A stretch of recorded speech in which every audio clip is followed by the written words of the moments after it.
Good afternoon. Today, the United States of America is changing its relationship with the people of Cuba.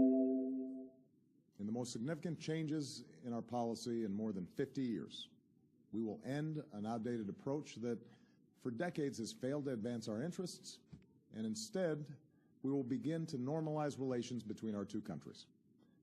Through these changes, we intend to create more opportunities for the American and Cuban people and begin a new chapter among the nations of the Americas.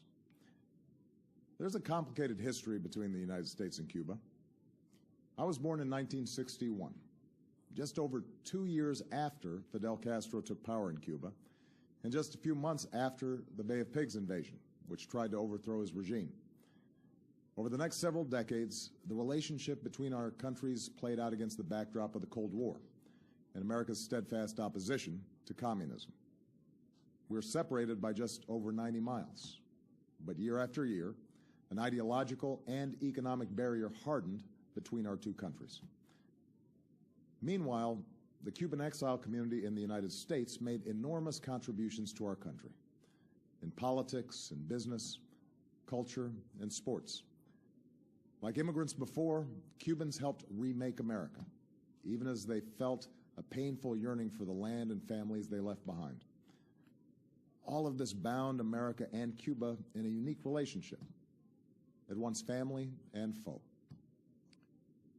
Proudly, the United States has supported democracy and human rights in Cuba through these 5 decades. We've done so primarily through policies that aim to isolate the island, preventing the most basic travel and commerce that Americans can enjoy anyplace else. And though this policy has been rooted in the best of intentions, no other nation joins us in imposing these sanctions, and it has had little effect beyond providing the Cuban government with a rationale for restrictions on its people. Today, Cuba is still governed by the Castros and the Communist Party that came to power half a century ago. Neither the American nor Cuban people are well served by a rigid policy that's rooted in events that took place before most of us were born. Consider that for more than 35 years we've had relations with China, a far larger country also governed by a Communist Party. Nearly 2 decades ago, we reestablished relations with Vietnam, where we fought a war that claimed more Americans than any Cold War confrontation. That's why, when I came into office, I promised to re-examine our Cuba policy. As a start, we lifted restrictions for Cuban Americans to travel and send remittances to their families in Cuba. These changes, once controversial, now seem obvious.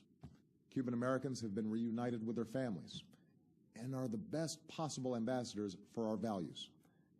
And through these exchanges, a younger generation of Cuban Americans has increasingly questioned an approach that does more to keep Cuba closed off from an interconnected world.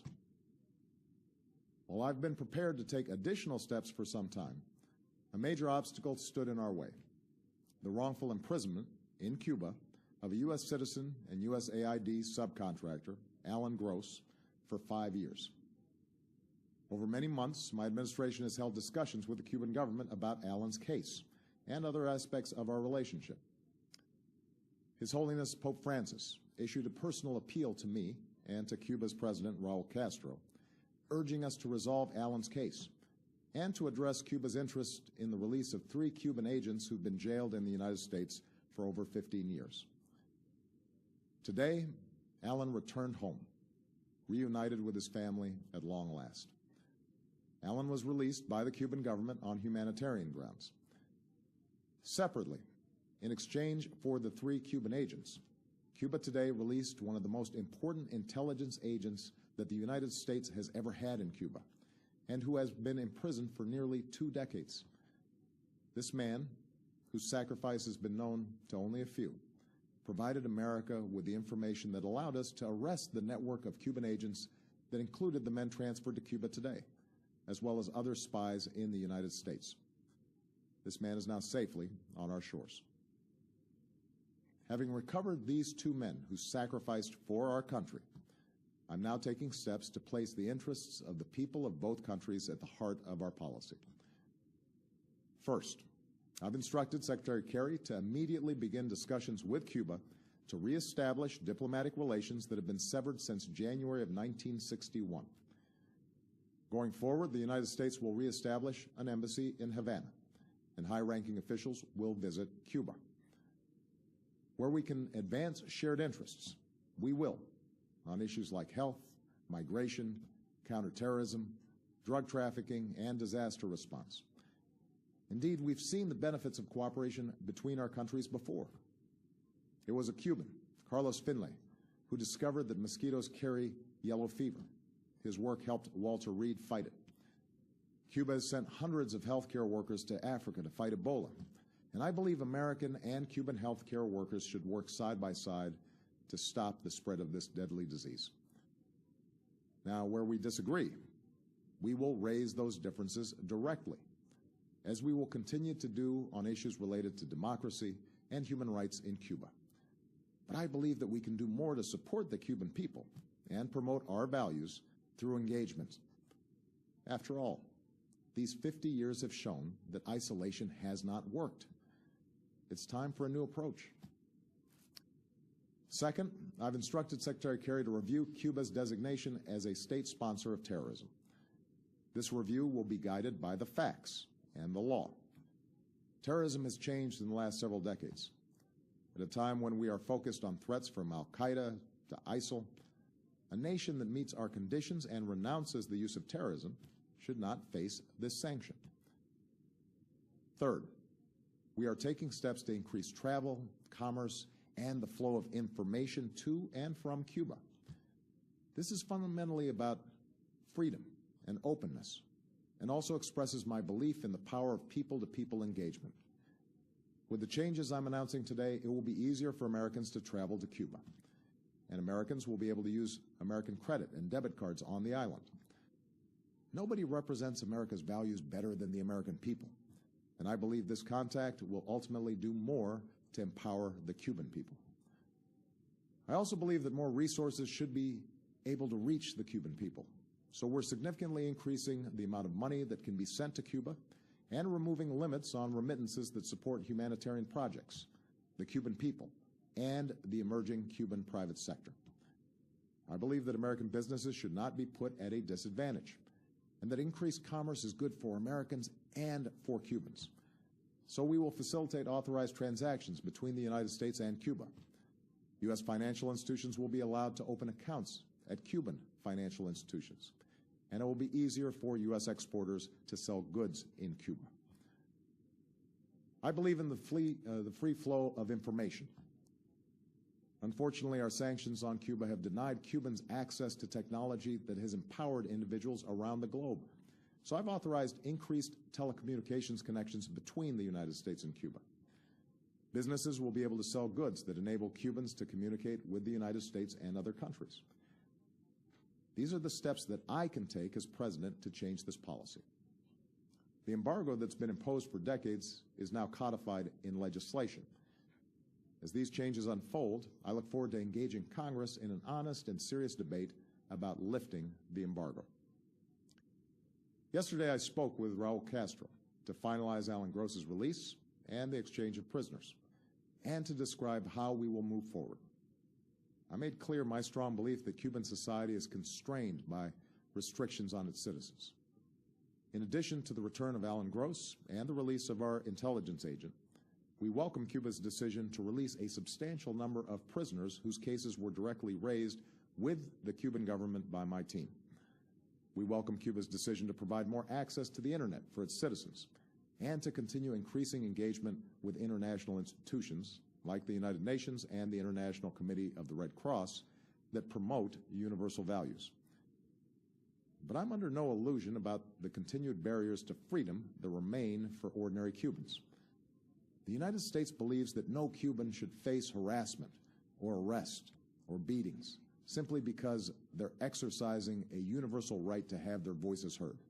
And we will continue to support civil society there. While Cuba has made reforms to gradually open up its economy, we continue to believe that Cuban workers should be free to form unions, just as their citizens should be free to participate in the political process. Moreover, given Cuba's history, I expect it will continue to pursue foreign policies that will at times be sharply at odds with American interests.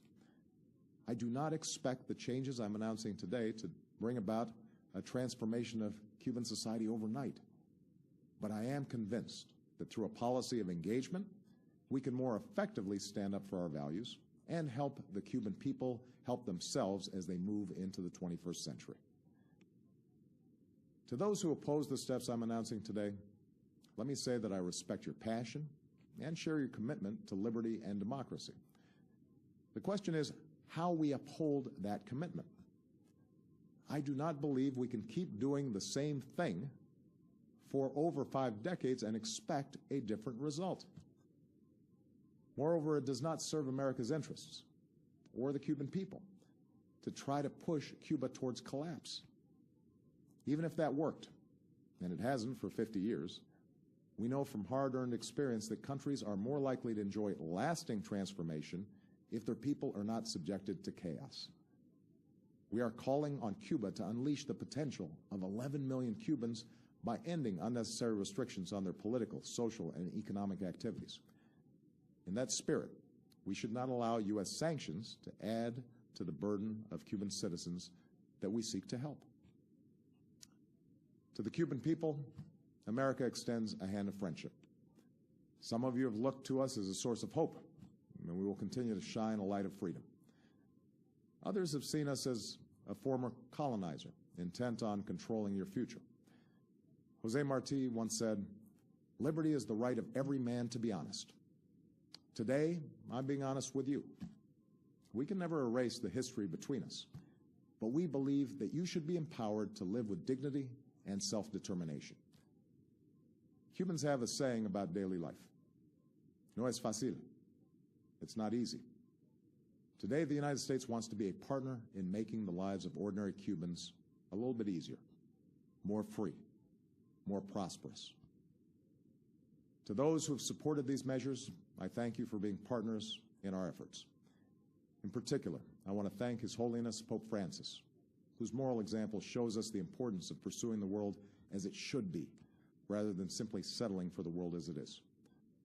The Government of Canada, which hosted our discussions with the Cuban government, and a bipartisan group of congressmen who've worked tirelessly for Alan Gross's release and for a new approach to advancing our interests and values in Cuba.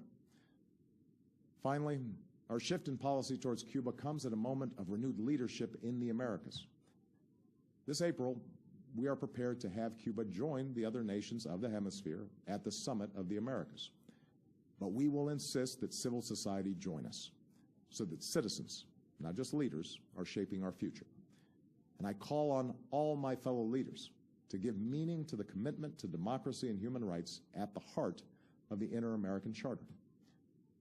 Let us leave behind the legacy of both colonization and communism, the tyranny of drug cartels, dictators, and sham elections.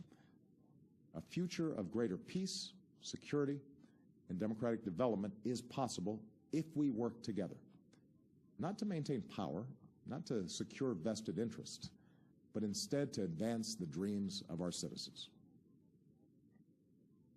My fellow Americans, the city of Miami is only 200 miles or so from Havana. Countless thousands of Cubans have come to Miami on planes and makeshift rafts, some with little but the shirt on their back and hope in their hearts. Today, Miami is often referred to as the capital of Latin America, but it is also a profoundly American city, a place that reminds us that ideals matter more than the color of our skin or the circumstances of our birth, a demonstration of what the Cuban people can achieve, and the openness of the United States to our family to the south. Todos somos Americanos. Change is hard in our own lives and in the lives of nations. And change is even harder when we carry the heavy weight of history on our shoulders. But today we are making these changes because it is the right thing to do. Today America chooses to cut loose the shackles of the past so as to reach for a better future for the Cuban people, for the American people, for our entire hemisphere, and for the world. Thank you.